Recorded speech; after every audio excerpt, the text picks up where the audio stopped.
to talk about these on the Saab.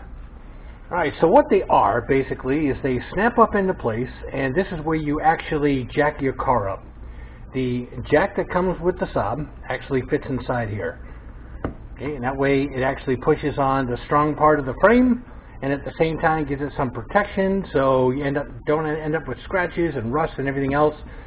The problem is a lot of people, especially supposed Saab technicians, don't have a freaking clue about these.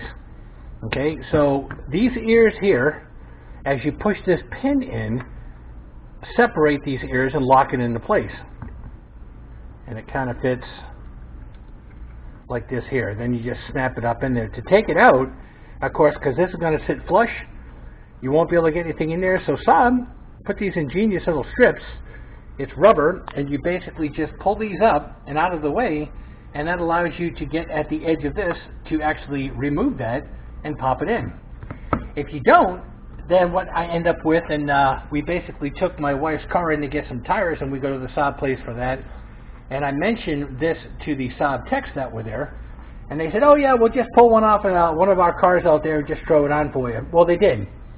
And this ear here, actually, let's do this. This ear right here is missing, because all they did was get under there and yank this thing off and snap it out.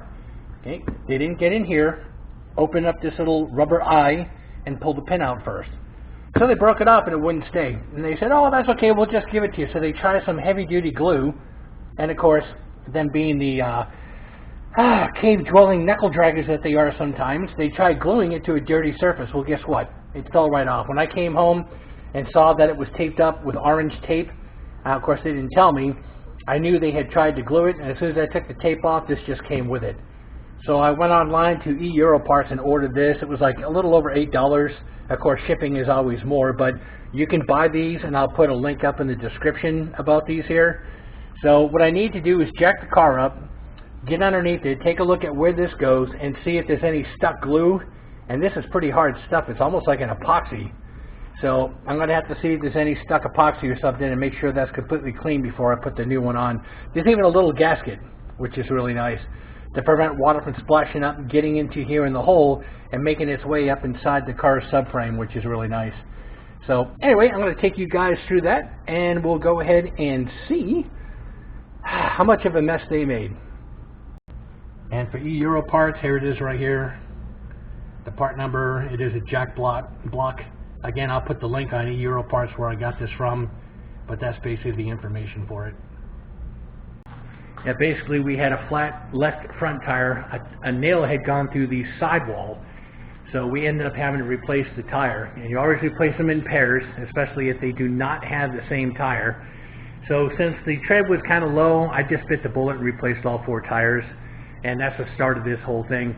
And I think the one thing that really pissed me off was the fact that while I was working on this car, if you can see my motorcycle, that distance away, somebody had snuck into the passenger's door while my FJ was sitting there, and I was down here busy working on this, and went through my vehicle and stole a bunch of stuff in there. I so wish I caught them.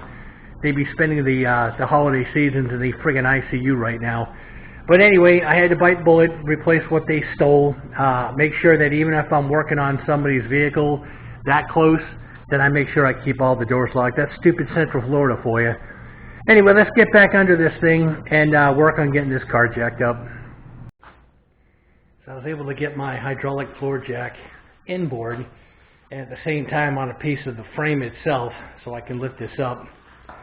And basically down here, there's a little triangle. I don't know if you can see it. And that's the jacking point, and that's where this block is going to go. So I've got this started, a little bit of tension on it. At the same time, what I need to do is make sure the vehicle's not going to move. And we've got 2 heavy-duty rubber chocks on this side, since I'm going to be jacking up the other side of the car. So let me go ahead and start lifting this up.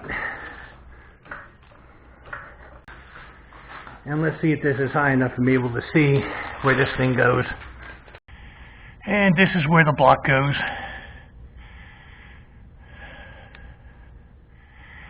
So I'm going to have a look. I don't know, it looks like it's a little bent.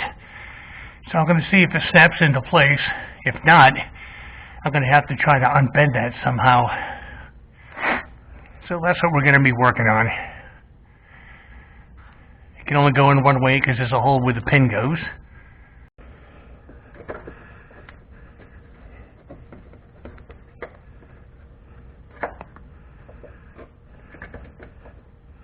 Alright, that's not sitting right.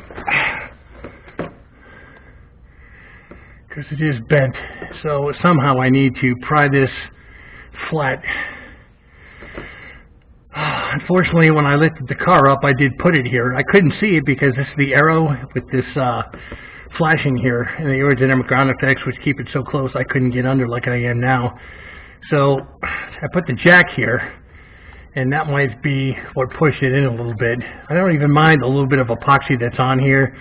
It actually has a good rust proofing, but I somehow need to get a pry bar or something in here and see if I can somehow bring this out.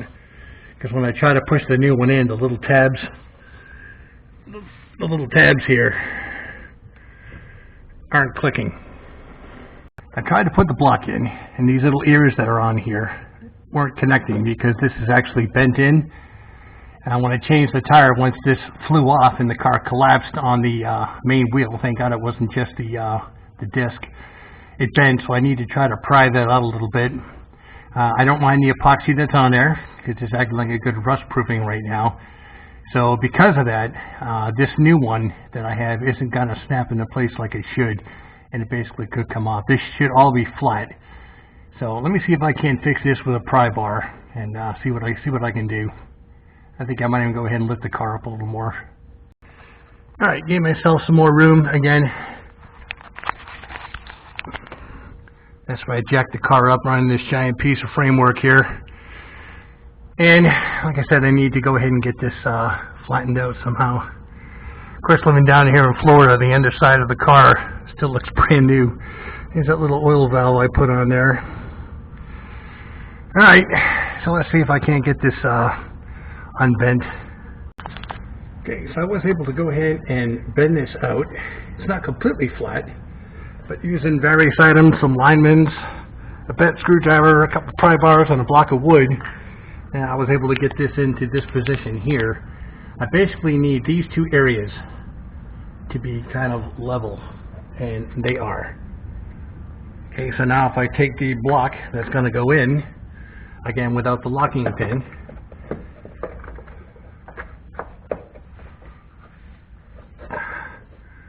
okay, it sits flush.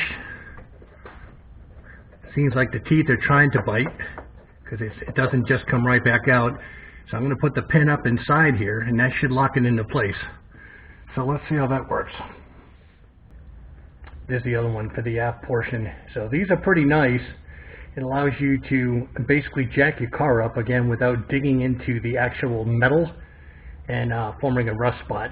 Unfortunately, this one here snapped off.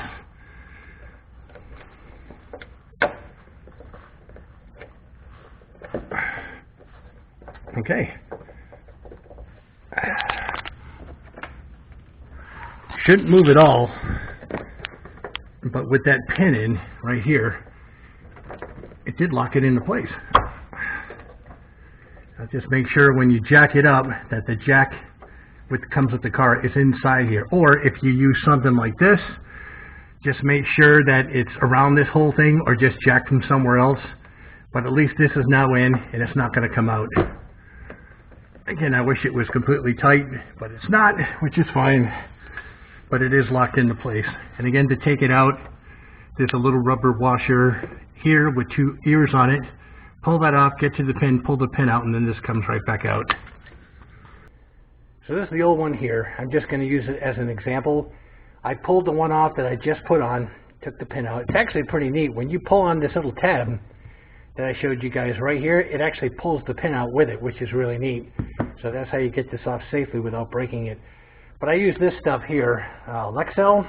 I usually get this on Amazon. Sticks to almost everything. I did clean thoroughly underneath on the car with some alcohol, and then I cleaned off the seal on the new one. Again, this is just the old one, and I put a good bead of this around the entire edge, and then reinstalled it, pushed the pin back in, and when that dries, there won't be any play.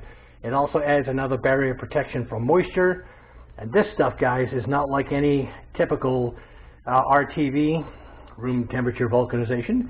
It's not like any typical stuff. This stuff is really, really strong, and don't get it on you. It's actually hard to get off and stuff. So I always keep a couple tubes like this in the shop, just in case I need to do something weird like this. So basically the car's all set. Once it dries, there won't be any play. It's locked in place with the pins. And I could take this and just throw it in the recycle. I can't even take the pin out because they epoxied it into place, which is right here in the middle. So anyway, that was just a little additive. Now I'll go ahead and get this on YouTube. Okay, so I'm pretty happy with that. So for about $20 after shipping, at least this is back into place. And I'll know the next time I go to jack the car up on location, I can either use it over in this area here, or I can actually use this jacking point now. But basically that's what you do. Hopefully yours won't be all bent up like mine was, and the replacement should only take a couple minutes. So that's it, guys. Happy holidays to you. I'll get this on YouTube. Remember, like, subscribe, hit that bell notification for future content.